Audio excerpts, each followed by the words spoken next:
8th birthday on August 19th. I said, Mom, guess what I'm doing tomorrow?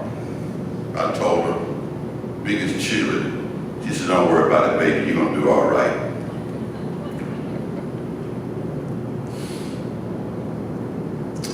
How I got from there to here defies a logical explanation. I was not lucky, I was blessed. God was looking out for me when I was not looking out for myself. I wasn't in it, but I was of it. I graduated high school. Not summa cum laude or cum laude, I graduated high school bank laude. Went off to college, was a marginal student. My dad was a sentimental guy, and he cried all the time. I used to be ashamed of it, but now I don't. And when I got out of school, I bummed around, literally. I didn't know what I wanted to do. And I was on like the 10-year track for undergraduate school. I was on campus so long, they thought I was a professor. They see me on campus and said, sir, could you direct me to such and such building? So I started wearing sweater vests and played the role. After I got out of school, came back home, bummed around, looked for a job, had a buddy that worked third shift at this company called Federal Express. Anybody ever heard of it? This was back in 1979. You go to work at 11 o'clock, you get off at 3 o'clock in the morning. I'm not signing up for that. He said, man, they got this thing called jump seat privileges, where you can fly free. Always wanted to travel. I signed up. The first 6 months, after being a handler, I became a manager. I managed 18 years, like Penny said. I managed an international and a domestic operation, and I learned from my peers. I'm not the sharpest knife in the drawer, but I'm one of the hardest workers that you'll ever find. That opportunity afforded me a chance to travel all over the world. I used to hear that commercial, I've been everywhere, man. I have, and it ain't bragging, it's fact. I've been from Maine to Spain, from Boston to Barcelona, Zim, you name it, I've been there. Had nothing to do with me, it was all God. And as I was traveling that road of the Federal Express world, I was learning a lot about myself. And I found out that there were 3 things that kept me grounded. There was my faith, my family, and you got to maintain a certain amount of fitness. None of us in this room got anywhere by ourselves. Our faith got us here. And sometimes it's tough. Sometimes you think the light at the end of the tunnel is actually a train, but it's not. You got to keep on going. You got to keep on going. You don't have a choice. Your family gives you strength, but you got to get it from yourself. You got to have faith in institutions. We got so many people complaining about so many things today. I get sick and tired of it. I don't like whiners. The Democrats did that. The Republicans did that. My question is, what you doing? My thing is this: you do what you can where you are with what you have for who you can. And if you got a problem with the system, you get in the system and you change it. Don't complain unless you have a solution. When it comes to family, everybody's family got a dysfunctional memory in it. And if you can't remember who the dysfunctional person is in the family, it's probably you. And when I talk about family, sometimes it's not the people that's in your DNA. Some of your friends are family. I have a guy I met in the 7th grade and another one I met in the 9th grade. They were over at my house last night. That's family too. Sometimes you got to separate yourself from family. Sometimes your family does not see your dream or your vision like you do. So you have to leave. And I'm not saying just totally separate yourself from them. Come to their need when you need to. But if it means holding you back, sometimes you just got to cut them loose. You got to cut them loose. In addition to your faith in your family, you have got to maintain a certain amount of fitness. 3 years ago, I had a health scare. I'm all right now. In fact, I'm good. After I had that minor surgery, the doctor said, Mr. Colvin, if you would not have been in good a shape as you were, it could have been different. I watch what I eat. Love me potato chips, that's my vice. I try to minimize my sweets. He said, well, why are you talking about my physical fitness? If you are sick, you can't take care of your family. If you're sick, you can't take care of yourself. If you're sick, you can't concentrate. And when I talk about fitness, I'm talking about a three-legged prong when I mean fitness. There's the physical side of it, which I just got to talking about. And then there's the financial side of fitness.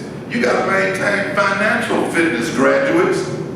You need to know what credit scores are. You need not to get in debt because you cripple yourself. You get stressed out.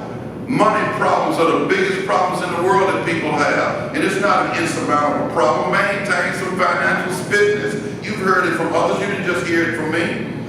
I am stingy. I am tight. I did what I had to do when I was young so I can do what I want to do now. I love it. I get up in the morning when I feel like it. I work from home. And it hadn't always been like that. It's been tough. But I had faith in myself.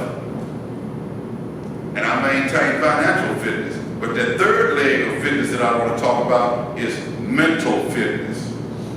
Okay, we're getting ready to graduate. What you gonna do next? Before you got those caps and gowns on, a lot was expected of you. But now that you have them on, much more is expected of you. For he who has much, he has much responsibility. And people help you get where you want to be. And as my grandmother would say, if you don't help other people, and if you don't give back, you are a thief. That's why I'm standing here now. I got up at 7:30 this morning on a Saturday because this was important to me. Mr. Will would help me. I had a couple of other mentors at FedEx that helped me. And my responsibility is to try to give back as best as I can. Now I'm nothing special. I'm not a model, I'm just a guy that's trying to make it. But I submit to you that if I can do it, anybody can. If I can be a handler in a hub operations and 6 months later, I'm managing the operation, and years later, I'm in a business meeting in Tokyo, Japan, or I'm standing in a meeting in Paris, France. This is the same kid from South Memphis. And I didn't have all the technology that you have. When I wanted to get some books from the library, I had to get up, walk, and go to what they call a library. I had to go to what they call a card catalog, and then I had to go to what they call the stacks. So for those that have all this technology, you don't have an excuse. I don't do excuses. The glass in my world is always half full. And to put it in another perspective, if you have a glass, you rock it and roll it. Some people don't have glasses. No matter where you are in life, there's somebody that's got it much worse than you are. And it has nothing to do about what you deserve. It has nothing to do with that. You had family and friends that helped you. There were days and nights that you didn't think that you were going to make it. There was all kinds of things that was going on. But here you are. And when I was a brand manager at FedEx Express, they would always say, you are only as good as your last launch. So I want to see what you're going to do from here. I challenge you. Your family and your friends have helped you. They might not say a word, but they're looking for some great stuff out of you. How many of y'all have kids? Show of hands. You want to leave them a world better than the one that you had. That's what my dad did for me. And I don't take it lightly. I'm a Colvin. That's important. That's my name. I don't do anything that's illegal, immoral. I might do something that's unsafe sometimes. But other than that, I'm proud of who I am. I'm proud of where I come from. I'm proud of the accomplishments that I made. I'm just a regular guy. And I don't attribute greatness with stuff. I don't care how many square feet your house is. I don't care how many automobiles you got in your driveway or your garage. What's in your heart? What's in your head? Are you giving back? Right now, we are on the precipice of some mess. Pick up the newspaper. Watch CNN, MSNBC, Fox, whatever your choice is. They're telling you how to think. You got to think for yourself. We right here in the house of God, and we got all of this mess going on around us. That's because good people like us have sat on the sidelines and voted for the wrong folks, or didn't vote at all. And if you didn't vote, don't tell me, don't brag about it. Get involved in the process. I tell people all the time, if you're not playing politics, politics is playing you. 99.9% of the people in this room and in this world are good people. They're doing the right thing. But the bad people got a bigger microphone. Don't fall for the hype. There are a lot of other graduations and things like this that's taking place right now all over this country and all over this world, but you'll never see it on the tube. You'll never hear about it. You'll hear about all the crime that goes on and this, that, and the other. I don't listen to it. I drown it out. I am responsible for my success. With God on my side, ain't nothing I can do, and ain't nobody gonna stop me. And I want you to feel the same way. For the parents in the room that did the pushing and the helping, my hat's off to you. Ain't nothing like parents. And for those that come from a single parent home, my dad died when I was 17, right before he left in the 12th grade. And you don't have to feel sorry for me. That made me who I am, made me as tough as I am. And anybody that don't think women can raise men, I don't want to hear it. My mother and my grandmother took care of me and those other ones. I was the first one in my family to go to college, and now I got nieces and nephews that got master's degrees, and one's working on a PhD. Don't tell me what he won't do. But you got to be part of the process. Good things happen because, bad things happen because good people don't do anything. I'm not expecting you to be a big mouth like I am and always interjecting myself in conversation, but I want you to be a part of this process. I want you to be as proud as if you graduated from Harvard or Stanford with an MBA, because your accomplishment is just as great as theirs, it's just different. It was tough for you like it was for other people.